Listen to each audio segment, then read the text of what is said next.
Hi, Namaste, and welcome to Drag Me to Heaven. My name is Sasuma. Yes, I changed my drag from Sas to Sasuma, and I'm Patruni Shastri, and I'm from Hyderabad. And coming back to Drag Me to Heaven to kind of bring some interesting conversation about faith and drag together. I know it's been a while I kind of came back, but this is the renewal of season two, where I'm bringing some really wonderful baked conversations about faith, spirituality, and drag, where I'm having conversations about drag artists, about their faith and their faith journeys.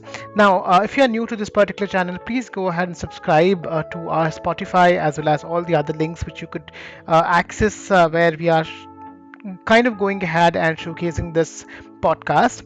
And I'm also very excited to kind of share that we are streaming across 24 plus platforms, and we are also kind of very active in Spotify. So please go ahead and chime in and share it with your friends and family who would like to know about this particular project, as well as how they kind of resonate with the idea of drag and faith. So today I have a very exciting artist with me, who is coming all the way from Goa, where we are speaking about their alternative drag and their faith journey, as and when we navigate this conversation.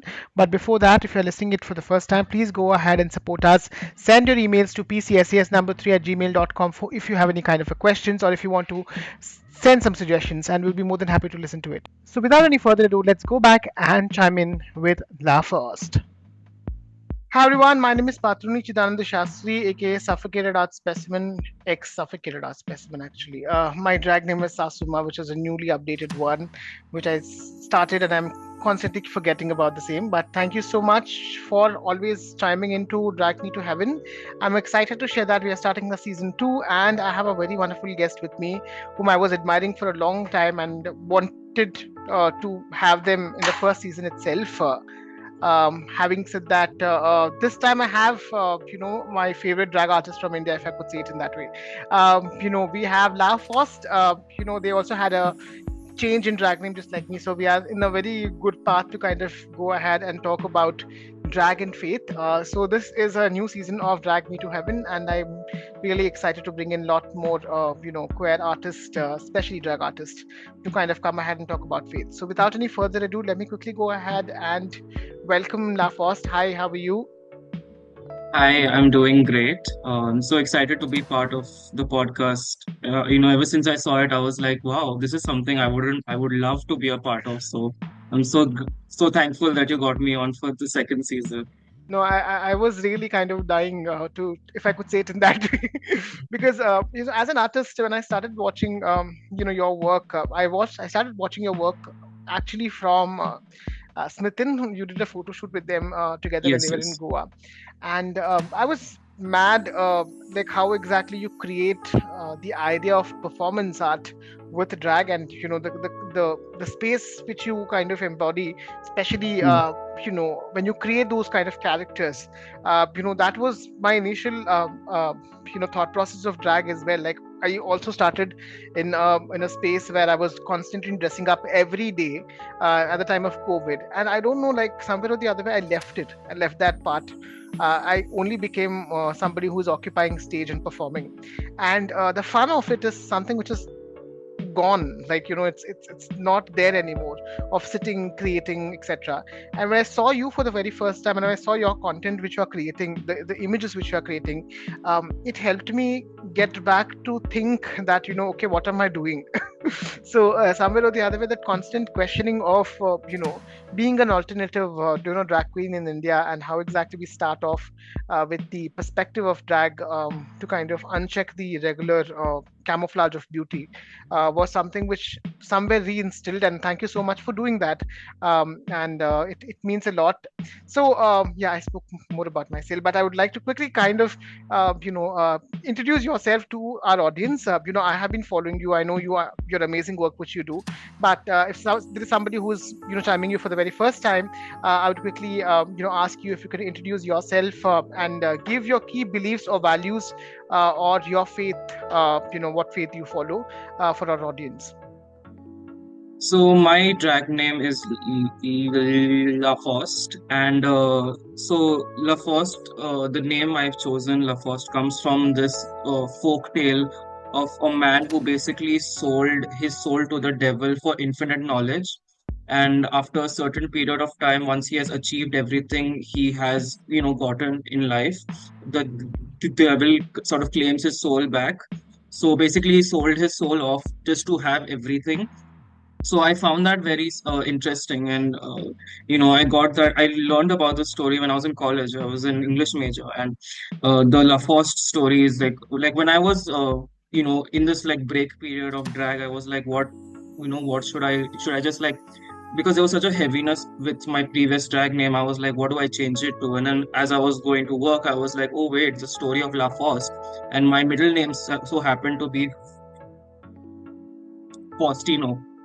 And there was this like very like it sort of like came to me, and I was like, yeah, I think this is what I want. So La Faust is my drag character, and basically what is their journey is that they sort of experience a different universe every 7 posts, which breaks down into 7 days. And at the end of those at the end of 6 days, on the seventh day, they sort of like meet a very gory and in some ways very hilarious death of sorts. So that is like so basically it gives me structure in a sense that I am able to create looks and also have something that allows me to explore different themes or whatever.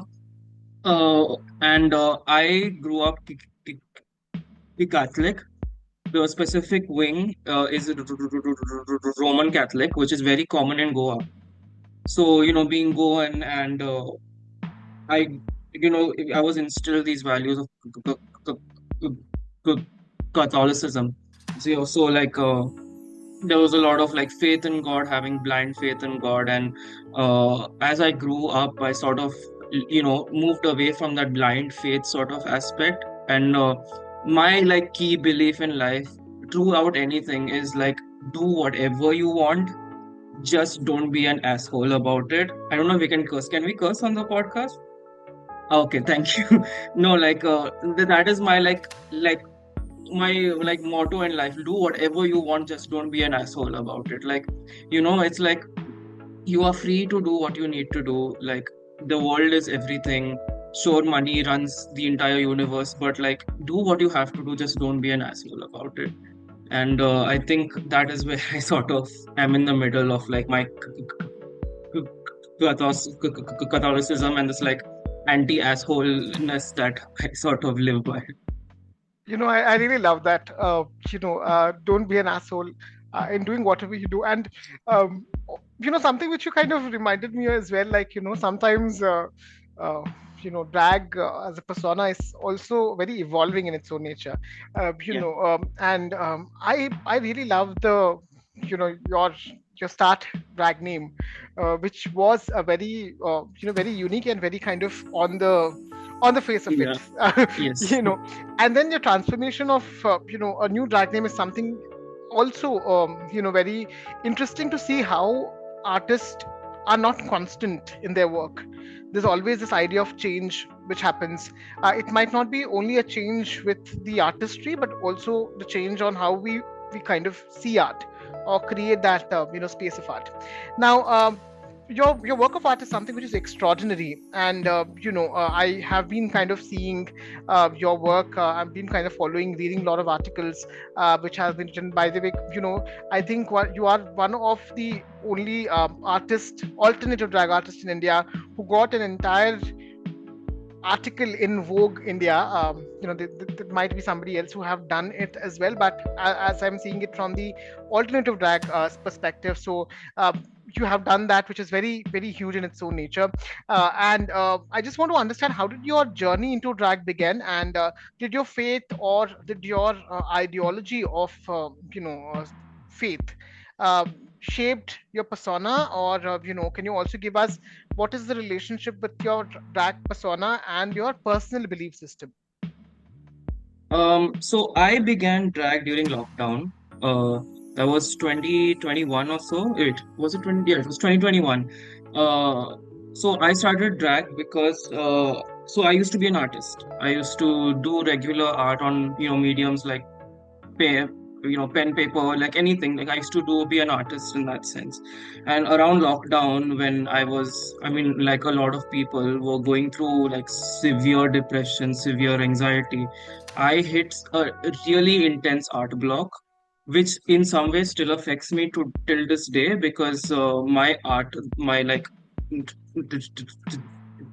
traditional art still suffers from it, is that I was not able to paint, I was not able to draw anymore. So in that entire like depressive cycle of okay, what am I doing? I just like can't do art anymore. I started watching RuPaul's Drag Race, and it sounds cheesy in a sense because everyone's like all these like younger queers are like, oh, I discovered drag through RuPaul's Drag Race, which is not really, which is like makes sense for our generation because TV and the internet is something that exposes us to things. When I found RuPaul's Drag Race, I started watching it, and at first it was like a sense of like, okay, this is something interesting. Like these are, either these are people. I mean, in the earlier seasons, it was mainly men, but then it's progressed to trans women, non-binary individuals. So it was people like, you know, dressing up in feminine ways, and I was like, okay, this seems interesting. Let me just watch it. Around season 9, I was binge watching it, and around season 9, I discovered Sasha Velour. And Sasha Velour is one of those queens that like she's like my primary source of inspiration, whether it's performance or anything. I saw her this like she was so feminine and so beautiful, but at the same time she was so like there was this like gender bender aspect to her. There was this like artistry aspect to her, and it made me so like interested in it. I was like, wait, like you don't have to wear like a huge wig, you don't have to wear a ball gown to do drag. This is interesting. So I continued watching drag, and as I progressed further in the seasons, I found Evie Oddly, and that was where my like drag journey truly began. After I found Evie Oddly, because Sasha Velour showed me that there was an artistic side to it, and Evie Oddly showed me that it doesn't just have to be this clean, this clean, hyper feminine thing every time. It could be whatever you want it to be. So with that, I sort of got into drag. But so whatever money I had saved up from my dad giving me pocket money or whatever, I began buying makeup. And there was the one funny incident is that my mom, she found my eyeliner, and she asked me like, "What is this for? Like, are you going to put eyeliner?" I was like, "No, I'm going to use it to make tattoos." So and it was this very expensive like Maybelline like this like graphic pen, like eyeliner pen, which was very expensive. And I just ended up giving everyone in my family like small tattoos with it, which was hilarious in the moment. But then looking back at it, I still have the pen with me in my makeup bag. But it's like, wow, I actually like that was my way out of it. But then as the makeup kept coming in the orders, I had to like, okay, I have ordered makeup. Like, what is the like? Let me figure it out. And that's where my drag journey began. I began my drag journey surprisingly as a drag king. So, because there was this idea in my mind which sort of came from like faith side of me is like, okay, is this something I should do? Like, dress up as a woman. Like, I'm not a woman. Like, should I do it? Uh, and the last season I had watched, binge watched was season 13, where Clotmic came on season, and she also had this like white face androgynous look. And parts of me were like, okay, you can do this, like, but you will have to basically identify yourself as not as a drag king or basically a clown, which is surprisingly something that is still part of my aesthetic. And it sort of made it see the excuse that me starting as a drag king was that uh, my parents or my faith wouldn't be challenged by it, because basically it's just me, a man dressing up as a man, but like weird or whatever way it was. And as time progressed and I upped my clothing or my wigs or whatever, like the exploration sort of grew. But I always this is why I have so much like respect for drag kings, and like why I really have so much like faith in them, and I want them to progress as much as drag queens do, because I started out as a drag king. So I wanted like that to continuously grow, like even if I move into a feminine route with my drag, I wanted that masculinity also to be explored. uh, as of now, faith plays a major role because as you are an artist, as you keep going, your inspirations also keep growing. I am really inspired by this one artist called Ethel Kane. She's a trans folk singer from the US, and I discovered her also during lockdown, simultaneously with my drag growing. And she has this aesthetic of like this Southern Baptist, extremely religious, suffocating religious upbringing, but she pushes it into ways that like these institutions which are like Southern or Baptist or like extremely Christian, like something that is so suffocating to you, it would either deeply offend them or like make them question themselves because she's trans, singing about Jesus, but at the same time she's questioning her faith and she's fully tatted up. Like there's so much like in her identity that I began to see my drag in that sense as well. So I play a lot with religious symbolism, religious trauma, especially with La Faust, because again, La Faust is the story of a man selling his soul to the devil. So there's this like constant play with God and what it means to be holy and that sense of shame and like things that come with religion, that heaviness with it.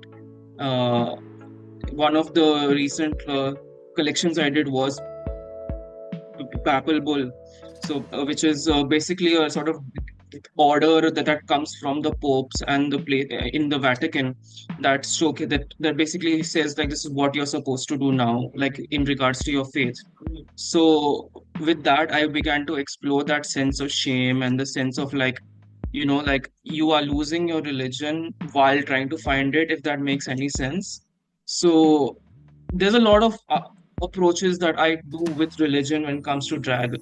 And it's something that even if I don't do something that's like on the nose completely about religion, it still plays in the back of my head. So it's definitely played a massive role, especially in my new persona of drag. Okay, thank you so much for sharing those aspects. And I think, yeah, I do kind of get from your journey as well, how symbolism can be used within your artistry, because I've been Uh, following your new settler. That is something which I'm waking up once in a week, and that's something which is so wonderful. Who has done something like this before in India? Nobody. So again, thank you so much for sending those new set lists, creating, crafting it. And I wanted to kind of ask you, do you have any conflict between your faith and your drag artistry? And how do you challenge or navigate those? While we are also talking about the conflict with faith in drag artistry, also the idea of mainstream drag and the drag artistry of what you do as an alternative drag artist as well is what I want to kind of explore in this particular mm, question. yeah.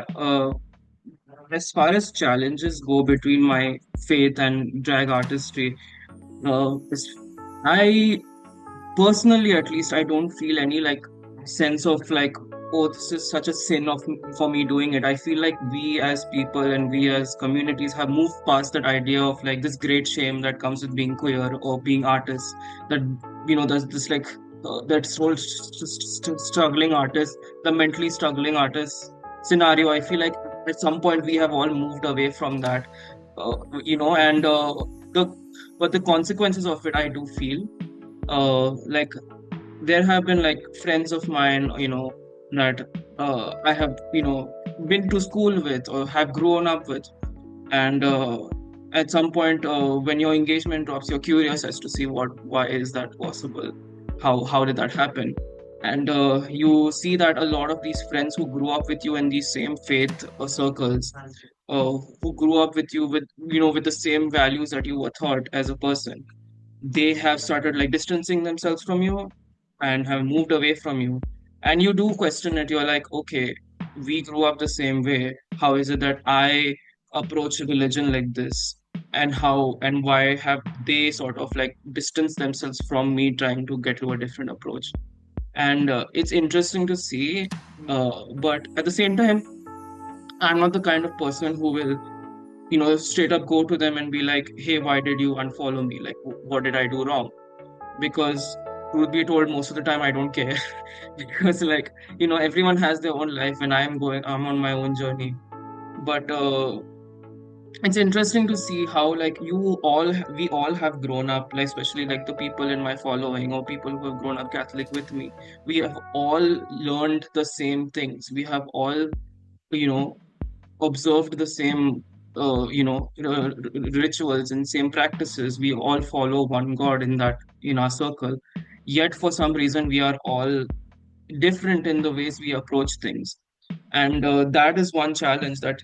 And uh, there was a time when actually recently we did a show in Easter, and I had this thought of doing a performance where I performed a Lady Gaga song dressed up as a priest, because I had done a priest look recently and I had the costume ready, and I was like, should I do it? Should I not do it? Like, I don't know what to do. And that conflict remains, like when especially when performance, like on the internet at least, things just like, if there is a backlash to something, it'll last for a good 48 hours and then it's gone. And I'm not at that level of stardom where like everything is like broken down and like, slowly dissected. So I have that like liberty to explore more, explicit themes and themes that would otherwise not be explored. So like when I'm performing, I do have to question it, because I have to question, like, is it offensive to dress up as a nun and perform? Is it offensive to dress up as a priest and perform? Uh, like, and it's sort of that, like, is it offensive to do so and so, knowing that people, you have shared beliefs with someone else? So that conflict does arise, at least in performance. In artistry, though, it's sort of, you can choose if you want to do it or not. Like, how can I create a collection on finding religion and not tackle religion at all, not use any religious imagery at all? So, that's how it is with me and like dragon, my faith. Yeah. Thank you so much for adding that. I think one of the things which usually drag artists, like for this series, I have approached a lot of drag artists in the past as well. Um, One of the things which I kind of got from a couple of drag artists is like, we are not somebody who are working on a spiritual realm, or we are not a Yeah. religious bodies. For example, drag is not a religious art form. It is very separate from it. It's something which Hmm. is more sexual, or more catering to a certain audience. Nobody asks religion, or nobody talks about religion Yeah. with a drag artist when they're entering a club. But Hmm. by the end of it, somewhere or the other way, we are all somewhere or the other way connected to some or the other kind of an ideology, faith Yeah. ideology. Everybody has, or everybody carries a certain kind of faith. And Yes. especially when the world is kind of getting divided with the idea of faith. And Yeah. the idea of faith itself is putting us into silos. On the same time, as a drag artist as well, we are all being put into the aspect of, we have to still interact with the same kind of an audience, or a same kind of society which we are kind of working through. It's Yeah. evident, or it's quite relevant that we kind of cross paths with our faith, or with the ideas of beliefs. uh, how you have shared that, it is how we see people change, or our connections change, because of the ideas which we kind of bring into our performances. And that Yes. somewhere is a very great point of view which you have shared. Now my question is like, are there any aspects of faith that are which you think are affirming to your drag artistry? It might be the faith you're born in, or it might be the faith which you kind of adapted as a part of your growing up.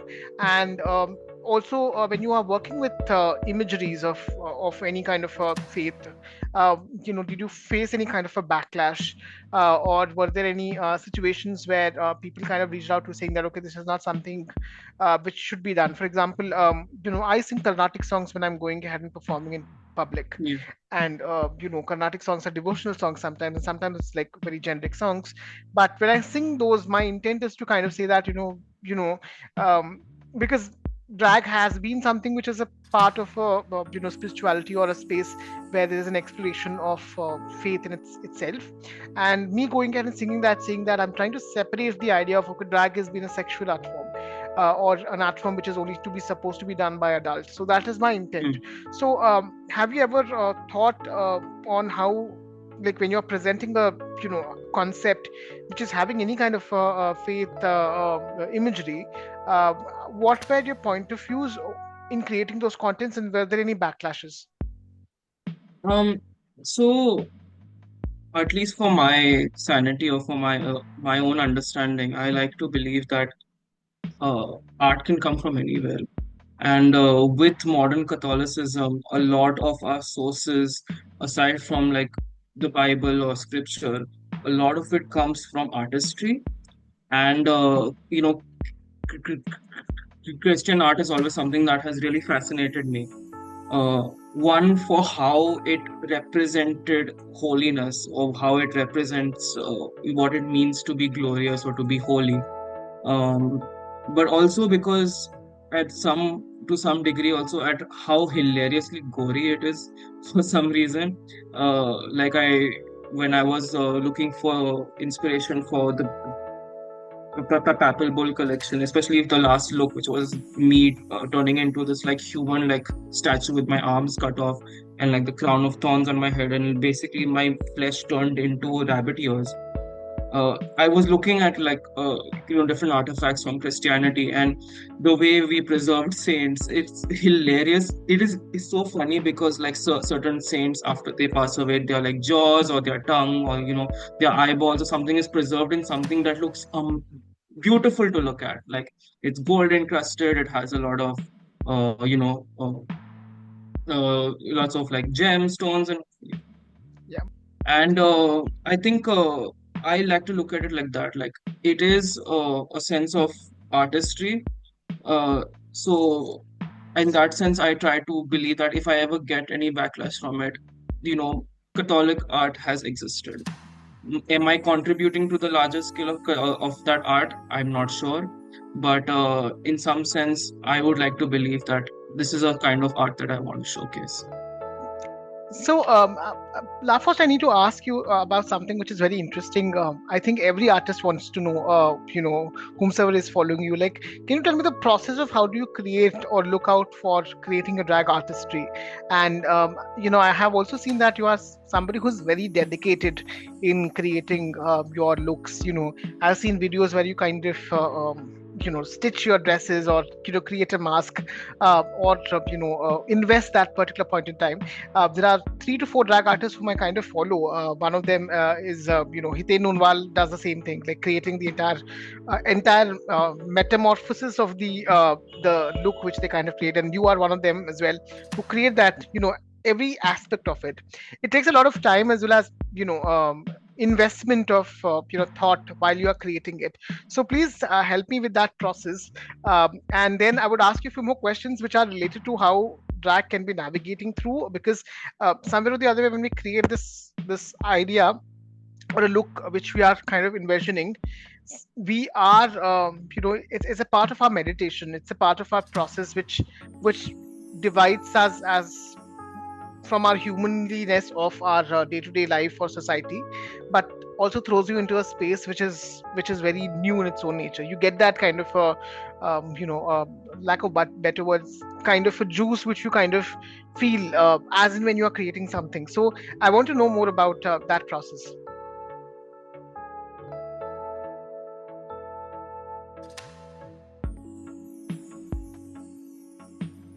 For my new drag persona, for La Force, the seven looks structure sort of helps me. And So it's usually starts with a prompt. Like recently, the prompt was you will die in California, and usually the prompt will come either like from a song or something I've heard, or like something that I've been feeling like for papal bull is like this, like really heavy, term that no one really says it on a daily basis. But I was like, but what really, what the way it came to me is so funny is because I was watching like this educational YouTuber on the topic of badly behaved popes. And in that process of me understanding, it's like me watching that video, he made a joke about a pope who was basically saying bullshit, so he used he used a pun called papal bull, and it was so like hilarious to me. And then at the same time I'm like, oh wait, I'm doing something religious, what do I call this series? And then I realized, oh wait, papal bull, that's hilarious. And uh, it's so funny the way some of these things come to me. You will die in California, which was the recent one, came from a song from a band called Churches, who made a album on like this like 80s. It was a concept album on this like 80s slasher movies and these like really like gory and campy movies.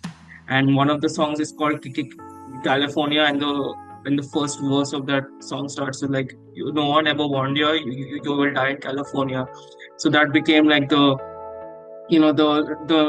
main like theming behind this. And then the sneak peek as I gave on the newsletter for the newer one I'm working on is called Bored Kids Destroyed the World. And as children we were always called lazy or whatever, but with bored kids I never understood the whole concept of like bored kids. Like, why was it such a like a terrible thing for children to be bored? And then I remembered, like, again, from YouTube, I was watching an analysis of a movie called Kids from I think it was 1995 or something, which is a movie about basically these like teenagers who are bored and just making the worst life decisions on planet Earth. So it's just this idea that like we as children were always told to do something. We are not allowed to be bored because bored children do terrible things or like commit horrible things or destroy their lives. So I wanted to like use that aspect of like we were all bored once, and that's how. And eventually we want any more. But those who are bored, like, have experienced a lot of things in their life, and that's sort of like where it starts from. That like this thing. From there, I title each of my looks on a notepad or something. I will title them like this is what I want each one to represent. And from there I will go into the look and explore it. Either if I have something that works with the look, I will use it. If I have to make something, I will make it.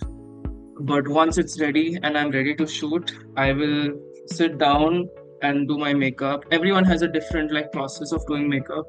Mine is very like, some people will sit down, listen to music, or like sit down and before they start will say a prayer or something. I will sit down and put on some like stupid YouTube video compilation of like Family Guy or something, just like to just to play in the background, and I'll start my makeup. Most of the time, I don't have a reference for what my makeup will look like.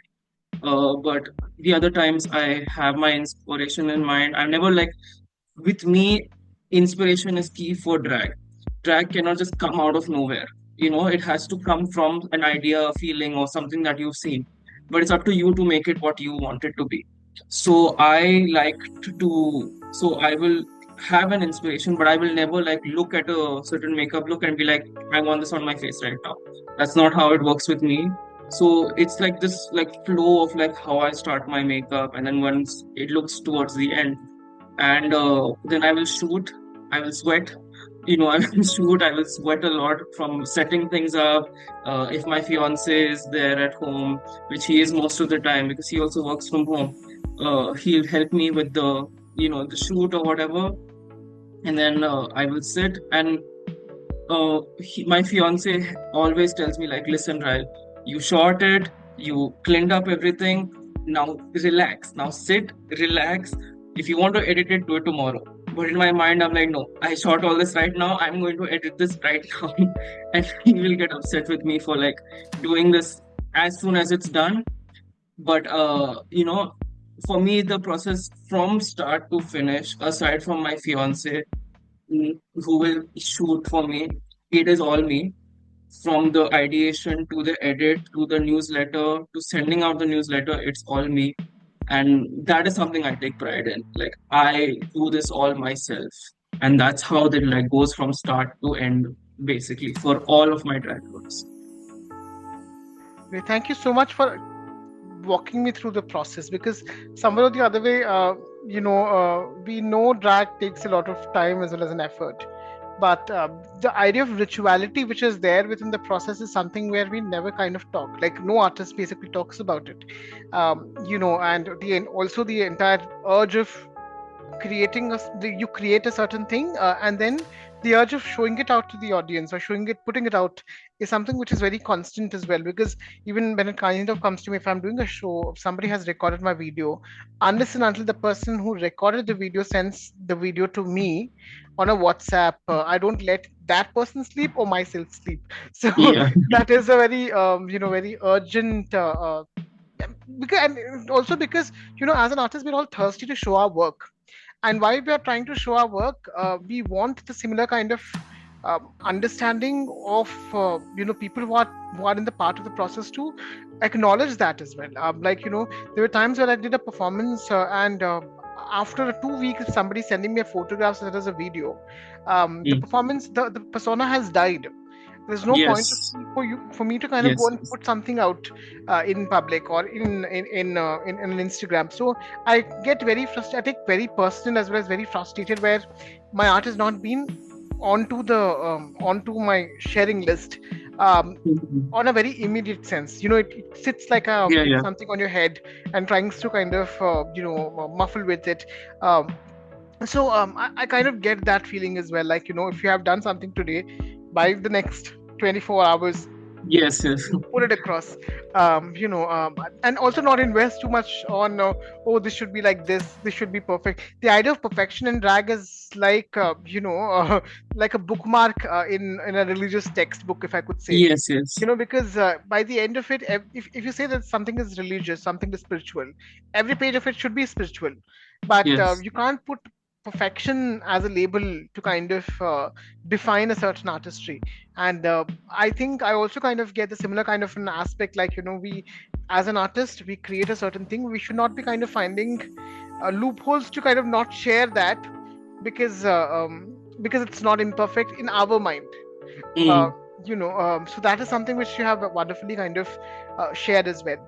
Now Yeah. I want to understand, because as of now there is a lot of hate which is happening towards drag queens, towards trans individuals around the world, and towards people who are gender performers across all the nations.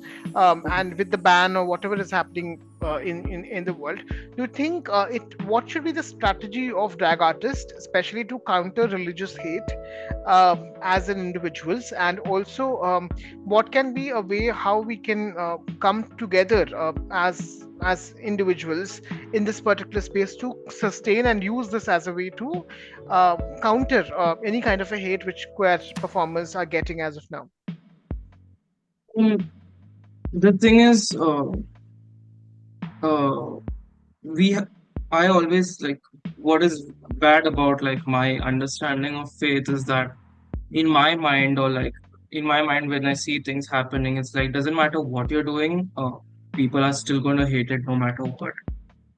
But then one of the major like players in my head when it comes to drag and like its impact on people, is the Sisters of perpetual indulgence. I've learned about them, scrolling through some queer history because, when I learned about the HIV crisis in the US in the 80s and 90s, you had this like idea of like complete ostracized or, completely being ostracized. Like the death of people came from government bodies, from local people, local communities, just like ignoring this. And these sisters came, they provided comfort, they provided happiness, they provided joy to these people. And in some sense, that is what we are taught in Catholicism, is that you know reach out to the people who need it most. Like in the Bible, there's this one story of Jesus where there was this group of people who were affected by leprosy, and no one would touch them, no one would feed them, but Jesus reached out to them. So like this community that was completely ostracized, completely stigmatized, they just pushed to the side. Jesus was like, you know what, I'm going to come and help you. And in that sense, I feel like, seeing these sisters like help people, they are the closest that I have seen people come to Jesus than any religious figure, than any, people who claim to be religious or anything. They have done this. And I feel like within our community, we need to be able to sort of be that Jesus figure for someone. And also, like, you know, there's this idea that anger is something that we have all faced in our community, but let just like help the ones who are around you, help the ones who need it the most, help the ones who you are looking out for, you the ones who need something. And that is what I feel like, if we can help each other, that is more than enough for us at this point. you know like, things will get worse before they get better. Things are getting better and things are getting worse. Like, you can't really ride a wave when it comes to how we are treated. So as long as we are there for each other, and by some grace of God, like, it will help, we will be fine. But continue to create that sense of community for people. That is what we need. Okay, thank you so much for sharing this. On the same lines, I also wanted to ask you because we have a very limited alternative drag artists across India, and somewhere or the other way, we don't find equal opportunities or spaces for alternative drag queens or alternative drag artists, if I could say, because they are from other practices as well. And what should be that thought process of changing this space or creating a space which has all kinds of drag being included? Now, one of the challenges which I face in a city like Hyderabad is like, I have to blend in with the requirement of it in some or the other way to sustain as a drag artist. Like, though I was doing alternative drag for a while, and oftentimes when I've been asked to kind of, present a certain thing at a certain space, which might not be also queer in its own nature, to make it or to dial it down, I have to always, create a persona which is not alternative. So the switch is something which I have been kind of, it's my survival mechanism, if I could say it in that way. Having said Yeah. that, I believe we should not be having something like that, because if there were, if we serve variety, or if we serve the idea of being different from a certain mainstream work, that helps us in creating more approaches or more niche within the whole, whole country's artistry. For example, if everybody looking like the same person, you know, we are creating a homogeneous idea of it. Yeah. But if there is anything which is different, or anything which is sparking a different kind of an emotion, is what makes art the worth of it. So I want to ask you, like, what are some of the things which we as an artist or we as a group of collective should do in order to kind of go ahead and make this accessible, not only for alternative drag artists but for people from other spaces as well, who are trying drag or who are kind of coming from spaces like Chennai, or even tier 3, tier 4 cities of India, where they might not even have a very basic audience to start with. Yeah. Um, Honestly, I find it so funny when drag spaces don't want to have alt queens in it, because literally drag is an alt art form. There is no way around it. Like, drag is already an alt art form. Whether you are hyper feminine, hyper masculine, doesn't matter. You are still in an alt art form, and I think that's what makes it so amazing. Like even within drag, you have the alt communities, you have the non-binary performers, you have the clowns, you have the you have in some to some degree the drag kings, you have the horror queens, you have the horror kings, you have the goths, you have the emos, you have the scene kids, you have so much to play with.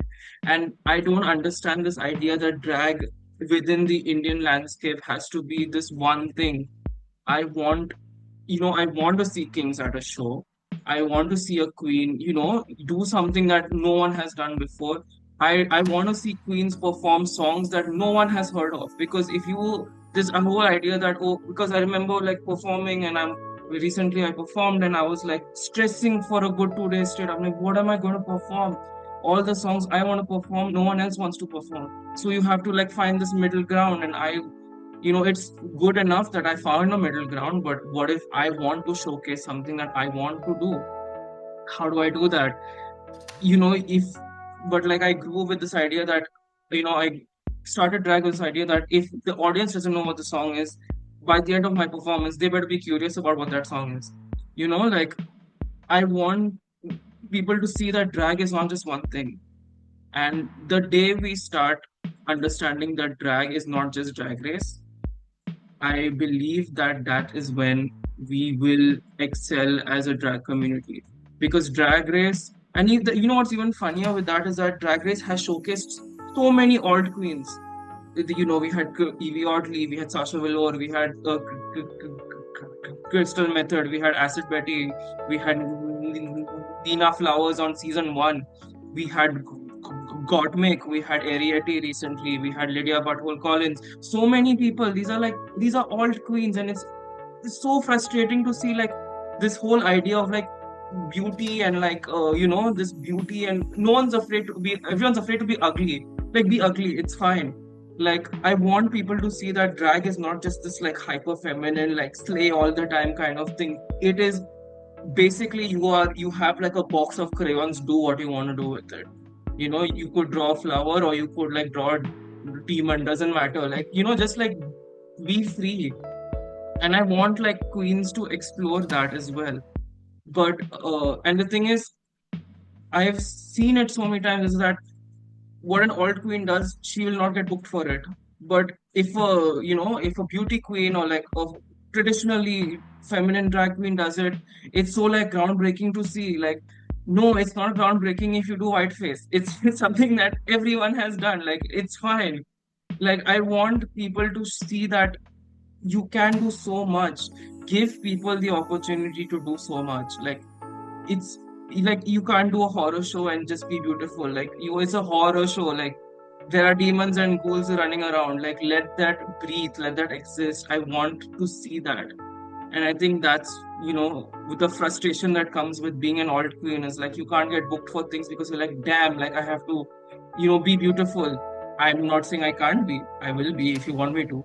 But I also want to be like this demonic figure in the drag space, and I feel like that is what I want, and I want to see it happen. Yeah, and also when you said about beautiful, the outcome of our beautiness is very different from what like how others do drag, or how another Yeah. drag artist is. Like I can give you a very quick example. Like I have always been somebody who only uses majorly saris, because those are kind of passed down to me from my mother or my sister. And Yeah. somewhere or the other way, I try to kind of blend in with creating something which is very different in its own nature. But I try to blend in or have a balance of both. Hmm. Of how it's not like I want to I want to look like a passing cis woman. That's Yes. never my situation. I want to create a look Yeah. which Yeah. is clownish in its own nature, but also have a little bit of aesthetic of Yes. Yes. feeling like a queen or something like that. And majority of the times what exactly happens is like, because it's something which I've seen it in my own scene in Hyderabad. They There are expectations that, okay, we should be somebody who is in a certain body type, revealing a certain parts of your body, and perform in public. That's when they would be able to kind of be called as a drag queen. And the pedagogy of performance is something which is given always higher things. So I'm a trained dancer. I have learned dance for around 12 years now, and I don't want to do dance. That's not my interest type basically to perform. I want to, like, I think my singing is something which is becoming more havi on me Mm. than that of my um, dance. So I want to kind of blend those. I want to be, I should not be told by a certain person or an organizer Mm. that do it in certain way, which is basically breaks my zeal of performance. So that is something which is a problem as well, because um, eventually what exactly happens is, like, even if we were doing drag, or we're trying to kind of create a persona, or an inspiration of what we want to present it to audience. It's not the audience who are questioning it. It's basically the persons Yeah. who have a very basic knowledge on drag, kind of coming back and saying, oh, this might not be fitting it. So the audience are always open to listen and learn. Audience doesn't have any take on what an artist should present, Yeah. irrespective. But it's only the persons who are facilitating certain kind of a spaces is something which is a kind of a problem, is what I see. And even today, like, we have 280 drag artists across India, and out of them there are only 6 or 7 drag artists who perform alternative drag, which is so sad. Yeah. And I have also seen the pattern, like, there are ways how people have restarted working on how they are presenting. They created their own ways of interacting with shows, or going ahead and performing. Like Hitain, they do majorly kind of go ahead and do lecture demonstrations, or in colleges and schools. So that is one way how they kind of make it regularized. But still, when it comes to other parts of India, which has not have the drag aesthetic in the very first place, but have artists who are doing alternative drag, it makes it very much difficult as well. So I think it's really important for alternate drag artists to be more visible, and more be there for each other, because in that way we can create a very good community to kind of work with each other as well. Yeah. Yeah. Great. So any advices or any point of view which you want to throw to a younger queen or a younger artist who might be in a space for conflict with their identity, with their religion, with their artistry, and like in this particular situation, and who might be listening to this podcast as well, which you would like to share? Um, one of the major one of the major advices I want to give younger queers is that whether they are in drag or any art form, or even if they are just like queer, is don't be afraid to express queer sadness. I feel like we have reached a space in like queer representation where everything is so positive and so beautiful, like rainbows everywhere, everything is amazing. But this, like, I grew up, like, with my faith and with my conflict of my sexuality and everything, I felt that a lot of things I was being shown or I was consuming felt forcefully happy. For like, you might not feel happy, but for some reason you're like, why is everything happy? Everyone's telling me these things are supposed to be happy. Do not be afraid to express your queer sadness, because queer sadness is also valid. Like, we have gone through a lot of things. We as individuals have gone through a lot of things. We're going through a lot of things. And and I truly believe that. Like, I know it's kind of dangerous to say, but like, from sadness sometimes comes great art. I know that's very dangerous of a thing to say, but I believe it. Like, you know, you are in a sad space and you need a light, you need an outlet. I was in a depressed space. I needed an outlet. I found drag. So yeah, I do believe that from sadness comes great art. And the more you explore that art, the more you explore what it is that made you sad. Like, where are you? You are happy now, but what caused that sadness? Introspect about what you are feeling. The second you start exploring those things, you are able to express great things. And one more thing I would tell queer artists, younger queer artists, is that do not be afraid of expressing. Do not, and I grew up with this ideology that if a certain idea dies, it's gone forever. Like if you don't express an idea, it's dead and it's gone. Do not be afraid of of letting of expressing what you need to, and don't. And I know how I said that, like if an idea is gone, is it does not express, it's dead. Sometimes it just happens, like lack of resources, or lack of me, you're not able to do it. Don't be sad when that happens, because you know express what you need to, how you can, and just continuously work on what you're doing. Don't think like, okay, I'm not able to become successful from this, what am I supposed to do? It's your art. you know it will come when it needs to. Just keep going with your art, it doesn't have to stop. And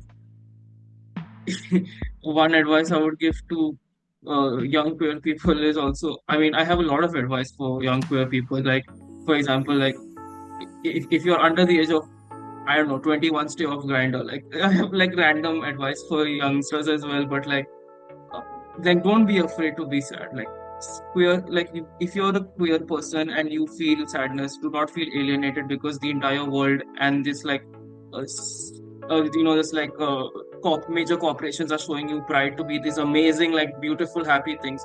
It's okay if you're sad, it's fine. Let the emotions run, go to therapy. If you need medication, do that. And if you're not able to do anything, put it out, express it out, express your art, express it through something. And I feel like that is how we grow, and that is what I want the younger queer generation to do.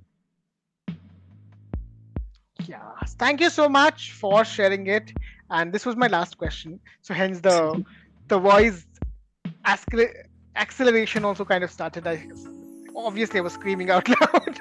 But thank you so much for sharing. It was so lovely conversation which I had for the past 1.5 hour, and it was also something which I always wanted to talk to you. And this was the avenue, if I could say it in that way. Thank you so much Mhm. for taking time, and thank you in whatever you are doing, because somehow or the other way it's changing the entire demography of how art, especially drag, is being viewed in India. And I'm always super proud and watching of all your work. So thank you so much for making it happen. And for people who are chiming into it as well, please go ahead and follow the Spotify, obviously, because unless and until you follow that, you might not be able to get a few more conversations which we are brewing this season. Also follow La Frost. I would be adding their Instagram link into the description as well. And you can also kind of go ahead and share your love. And until the next episode, I'm signing off, Sasuma, whatever you want to call. And I hope to kind of catch you up soon. Thank you. So that was the episode of Drag Me to Heaven. It's a new season, the first episode with La First. And do chime into this channel where I'm kind of kindly going ahead and bringing more drag artists talk about their spirituality as well as their faith in upcoming months. One particular, episode for each month. So I hope you will love it and it is more continuous in its own nature. Till then, thank you so much and have a great day.